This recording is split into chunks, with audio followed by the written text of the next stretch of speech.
Okay, carrying on prepping the crankcases ready for assembly. I'm just putting a few bits back on the cases. So I've got these plug bolts to go back in the oilway drillings with the alloy washers. I'll put some thread lock on, not to lock the to stop them coming undone, but to act as an additional seal to prevent oil leakage. Okay, so they're going back in.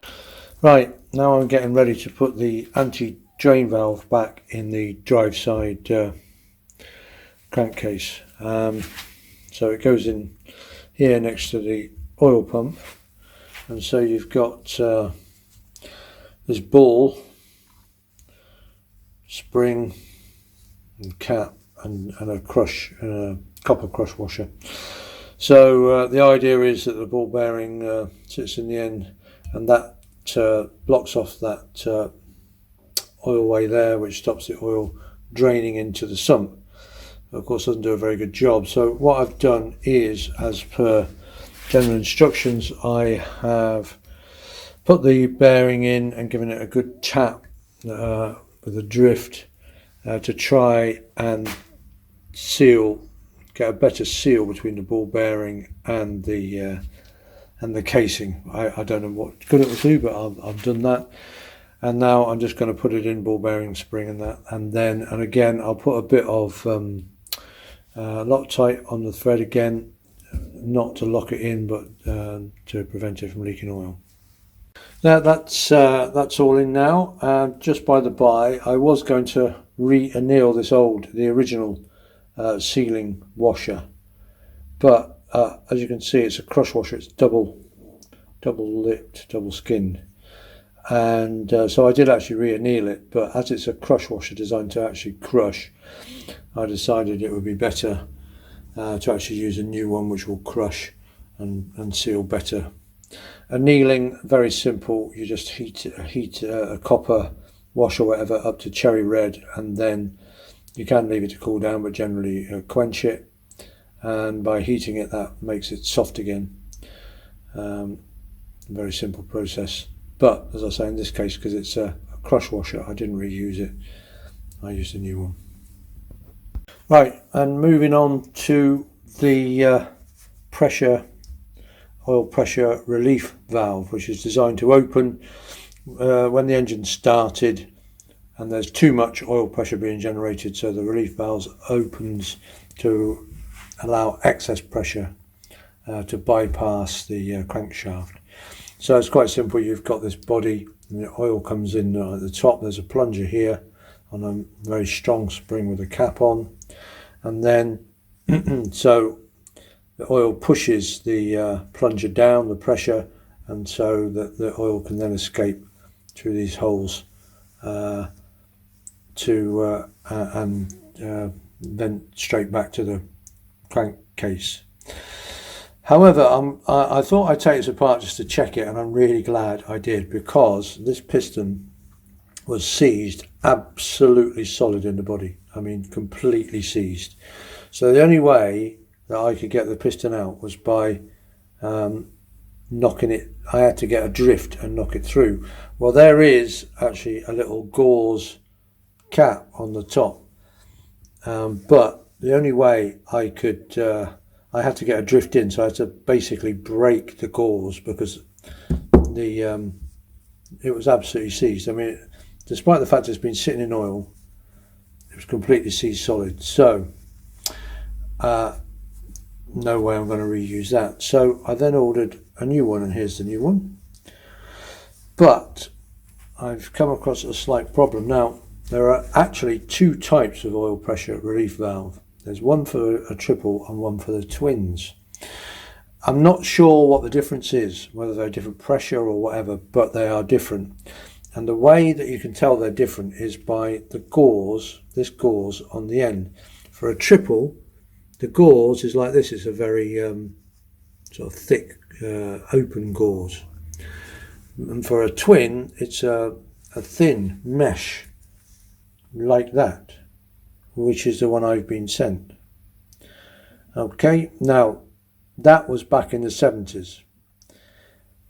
I'm now told by the supplier that this is the right oil pressure relief valve for a triple.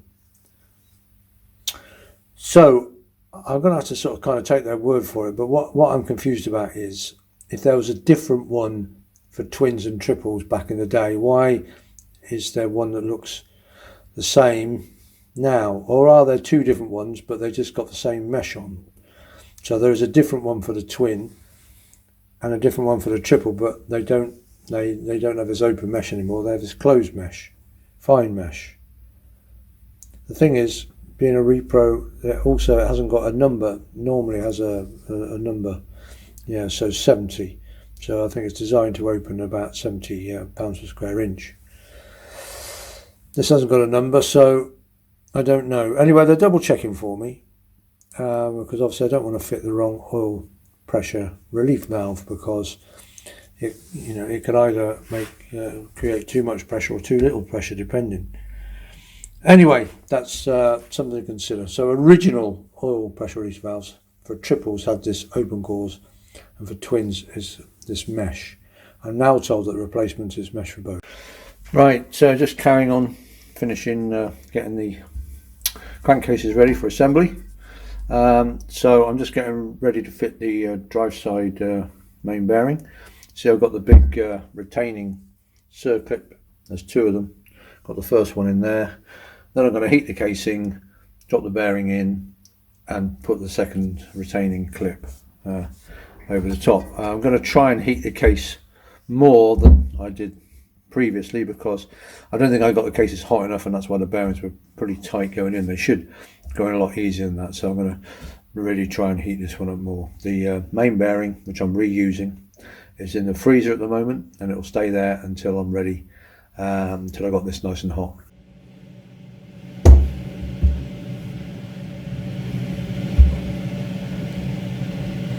We're in. Certainly didn't go in. Certainly didn't go in anything like as easy as I wanted it to, but we're in. Don't forget, obviously, if we're going to knock it, we only knock it on the outer ring, not the inner ring, as will damage the bearing. And try and get the circlip in now, which is always a bit of a fiddle. I can always leave it until later. Obviously, you've got to make absolutely sure that the circlip has sprung open. There we go. Got to make absolutely sure that circlip is fully in its groove. Right, the bearing looks like it's in now, fully seated. We're okay. Okay, so now I'm going to fit the timing side bearing outer ring, because obviously this bearing comes in two pieces. So the inner race will go on the crankshaft, and this is the outer race, which just goes in. The casing, I'm not going to put lock on it again, because again I don't think it's going to be spinning. Let's hope I've got this hot enough, or something like hot enough, and we can get this in.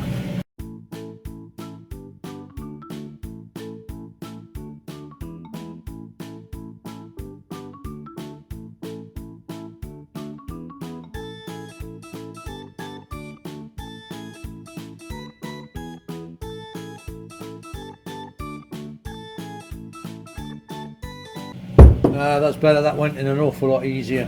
Very happy with that. And now I've already put the inner circlip in underneath that bearing, obviously, and I'm now going to put the outer circlip on. Right, just one item of note really on this this timing side bearing. That's obviously just the outer race, and it's held in place with a circlip.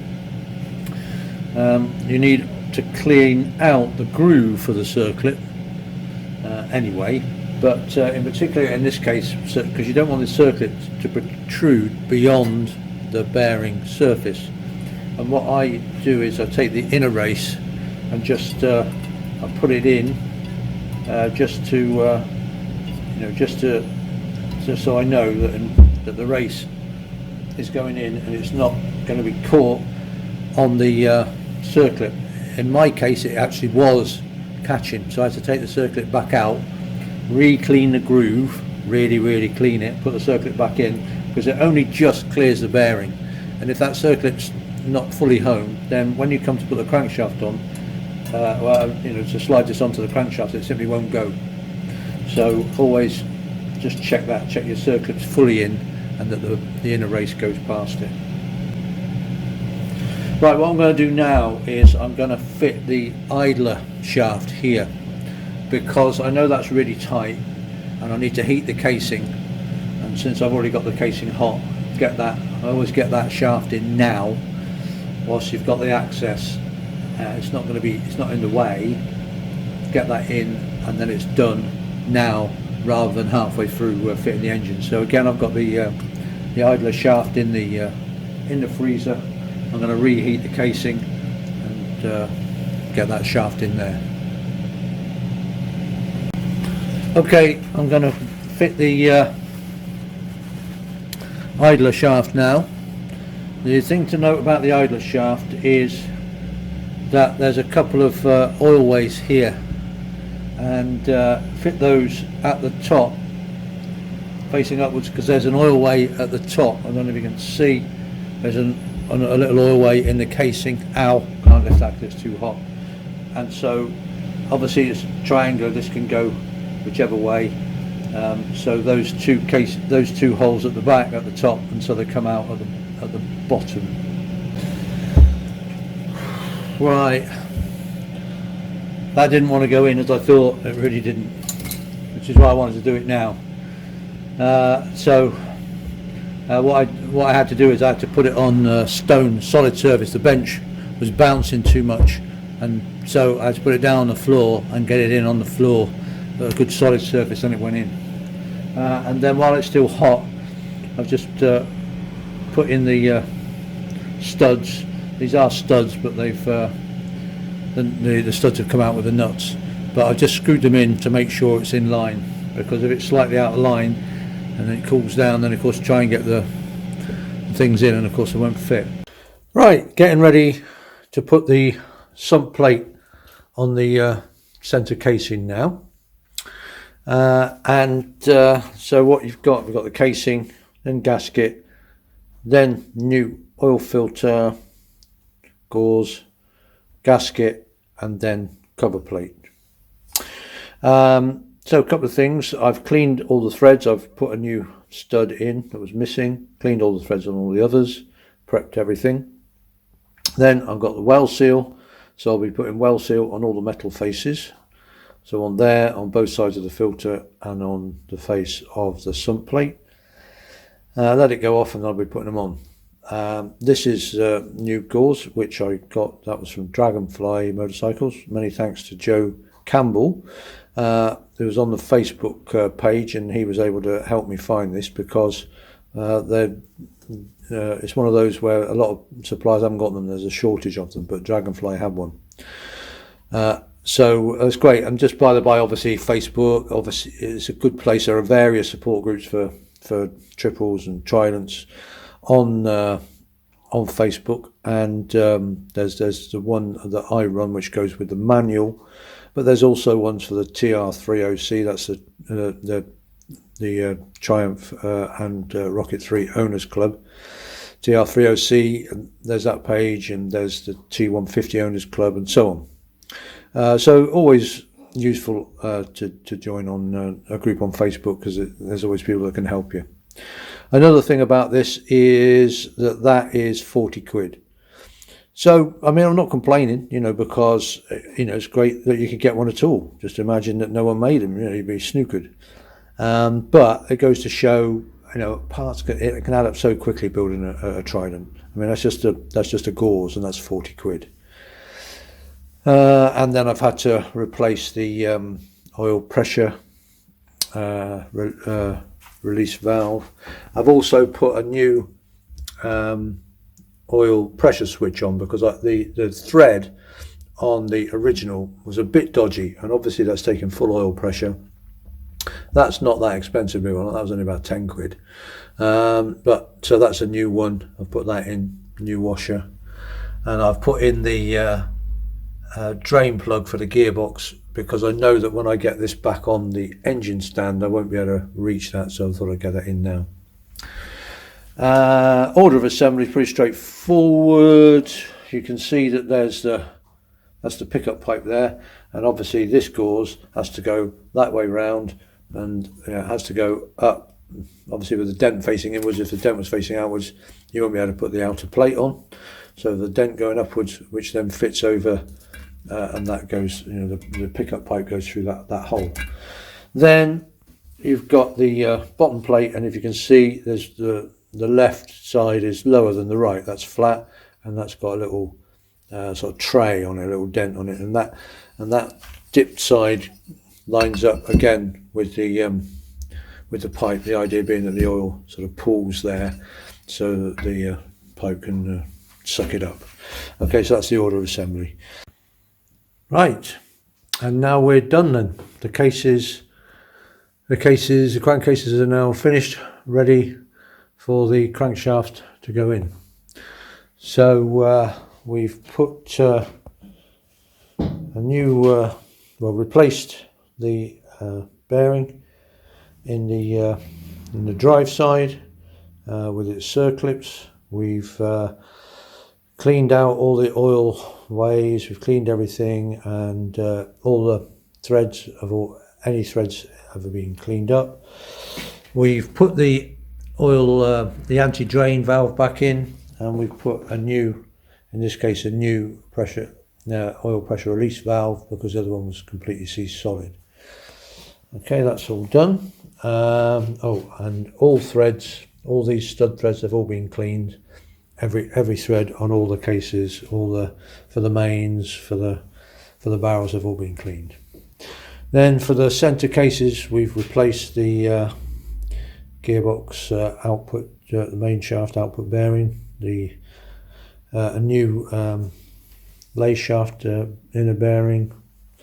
We've got the oil pressure switch in. We've got the gearbox drain plug in.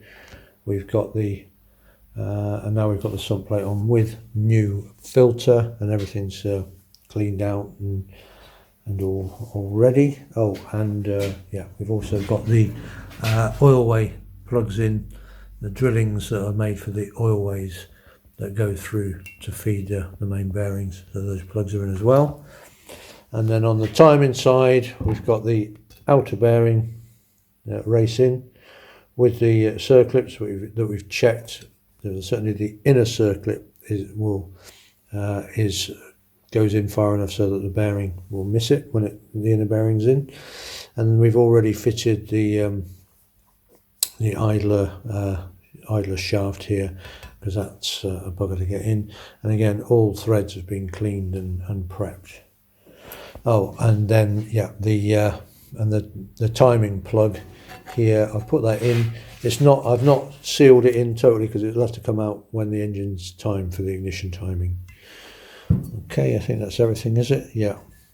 All right, so all cases, all the threads are done, everything's clean, everything's ready. So next job will be turning to the crankshaft. We'll be putting the conrods on with the new shells, and then putting the inner race of the timing side bearing will go on the crankshaft. I might also put the drive pinion on, but I might leave that till later. Then when the conrods are on, then we'll fit the crankshaft with new shells to the centre, and then put the two side cases on, and then we'll end up with actually starting to look like an engine again.